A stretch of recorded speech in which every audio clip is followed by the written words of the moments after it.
ওয়াশিংটনের রাস্তায় গৃহহীন নারী মেগান আব্রাহামকে হঠাৎ করে ঘিরে ফেলে প্রায় ১৫ জন পুলিশ। তাঁবুর ভেতরে থাকা জিনিসপত্র গুছিয়ে নিতে বলে তারা। আদেশ অমান্য করলেই গ্রেফতারের হুমকি। মেগান আব্রাহাম জানিয়েছেন, এটা ছিল তার জন্য খুবই অপমানজনক এবং অমানবিক অভিজ্ঞতা। পুলিশের নির্দেশে তিনি বাধ্য হয়েই নিজের তাঁবু খুলতে থাকেন।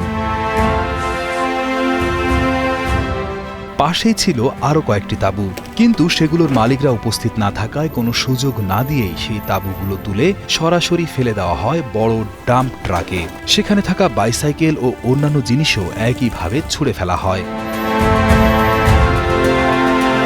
আরেকজন গৃহহীন ডেভিড বার্নস ক্ষোভ প্রকাশ করে দাবি করেন, তাকে কোনো সময় দেওয়া হয়নি, তাঁবুটি আগেই তুলে নিয়ে ট্রাকে ফেলে দেওয়া হয়েছে। তবে আশ্চর্যের বিষয় হলো, ক্ষোভ থাকা সত্ত্বেও তিনি ট্রাম্পকে ভোট দিয়েছিলেন এবং সুযোগ পেলে আবারও ট্রাম্পকেই ভোট দেবেন।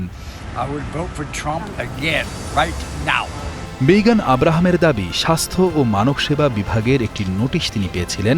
১৮ আগস্ট পর্যন্ত সময় পাওয়া যাবে, কিন্তু তার আগেই পুলিশ এসে তাঁবু গুটিয়ে নিতে বাধ্য করল। তিনি কোনো অপরাধী নন, কিন্তু একজন মানুষের বিপরীতে ১৫ জন পুলিশ দাঁড়িয়ে গেলে লড়ার কোনো উপায় থাকে না।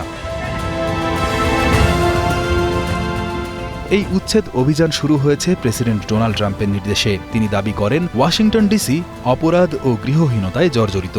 তাই তিনি সরাসরি পুলিশের নিয়ন্ত্রণ নিজের হাতে নিয়ে এসেছেন এবং ন্যাশনাল গার্ড ও ফেডারেল এজেন্ট মোতায়েন করেছেন। অথচ সরকারি পরিসংখ্যান বলছে, সহিংস অপরাধ গত ২ বছরে অনেকটাই কমে এসেছে। সরকারি তথ্য অনুযায়ী যুক্তরাষ্ট্রে ২০২৪ সালে এক রাতেই ৭,৭১,০০০ মানুষ গৃহহীন ছিলেন। শুধু ওয়াশিংটনে গৃহহীন মানুষের সংখ্যা ৫,৬১৬ জন, যা আগের বছরের তুলনায় ১৪.১% বেশি।